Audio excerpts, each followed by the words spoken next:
তিতুমির কলেজের শিক্ষার্থীরা তাদের কলেজকে বিশ্ববিদ্যালয় করার দাবিতে আসলে সকাল থেকেই মহাখালীতে অবস্থান কর্মসূচি পালন করছে এবং তারা সেখানে বেশ অনেকক্ষণ ধরে আছে এবং এখন সেখানকার পরিস্থিতি আমরা জানবো আমাদের সহকর্মীর কাছ থেকে।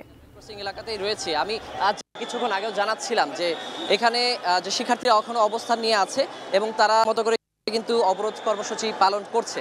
আমরা সকাল 11টার পর থেকে কিন্তু যে শিক্ষার্থীরা এখানে এসেছে সরকারি তিতুমির কলেজের শিক্ষার্থীরা এবং তাদের যে বেশ কিছু দাবি রয়েছে সেই দাবিগুলো কিন্তু এখানে তারা সড়ক ও রেলপথ অবরোধ করে তাদের যে বিক্ষোভ কর্মসূচি সেটি তারা পালন করছে।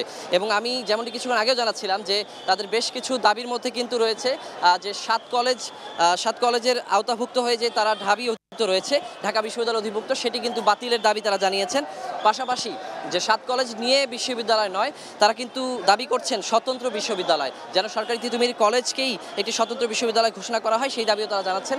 পাশাপাশি অতি দ্রুত সময়ের মধ্যে তারা দাবি করছেন যেন একটি বিশ্ববিদ্যালয় কমিশন গঠন করা হয় আর সেখানে যেন তাদের যে বিশ্ববিদ্যালয় করার যে প্রক্রিয়া সেটি যেন দ্রুত নেওয়া হয়। কারণ তারা বলছেন যে বেশ কয়েকবার এর আগেও গত 1 মাস ধরে কিন্তু তারা এই অবরোধ কর্মসূচি পালন করেছেন, তারা অবস্থান নিয়েছেন, দাবি জানিয়েছেন, কিন্তু আশ্বাস ছাড়া কিন্তু তারা কোনো ধরনের কার্যত পদক্ষেপ দেখতে পাননি তারা। সে কারণেই কিন্তু তারা বলছেন যে তাদের আজকের এই দাবি ততক্ষণ পর্যন্ত তাদের এই অবরোধ কর্মসূচি চলবে যতক্ষণ পর্যন্ত না শিক্ষা মন্ত্রণালয় থেকে এবং সংশ্লিষ্ট কেউ দায়িত্বশীল কেউ এসে তাদের সাথে কথা না বলে এবং তাদের দাবিগুলো মেনে না নেয় ততক্ষণ পর্যন্ত কিন্তু তাদের এই কর্মসূচি চলবে বলেই কিন্তু তারা আমাদেরকে জানিয়েছেন। মাঠের অলরাউন্ডার আমি আর ঘরের allrounder Tylox. Tylox toilet cleaner, clean মানেই টাইলক্স। তো আমরা আসলে বলতে পারি যে এই সড়ক ও রেলপথ অবরোধের কারণে আসলে যে যান চলাচল কিন্তু ব্যাহত হচ্ছে। এই যে মহাখালী রেল ক্রসিং এলাকা, এই যে ঢাকা ময়মনসিংহ মহাসড়ক রয়েছে, এখানে কিন্তু আসলে যে যান চলাচল করতে পারছে না কোনো ধরনের, সব যান কিন্তু আসলে আটকে যাচ্ছে এবং বেশ ক্লদগতি আমরা দেখতে পাচ্ছি। বেশ কয়েক কিলোমিটার এলাকা পর্যন্ত কিন্তু যে যান চলাচল ব্যাহত হয়েছে এবং তীব্র আকারে যানজট কিন্তু তৈরি হয়েছে আমরা দেখতে পাচ্ছি।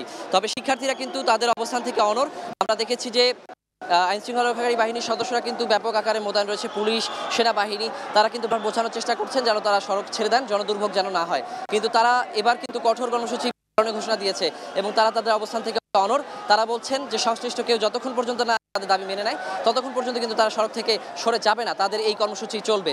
তো এই ছিল কিন্তু আমার কাছে এখন পর্যন্ত এই সরকারি তিতুমির কলেজ শিক্ষার্থীদের যে অবরোধ কর্মসূচি সেটি পরিস্থিতি।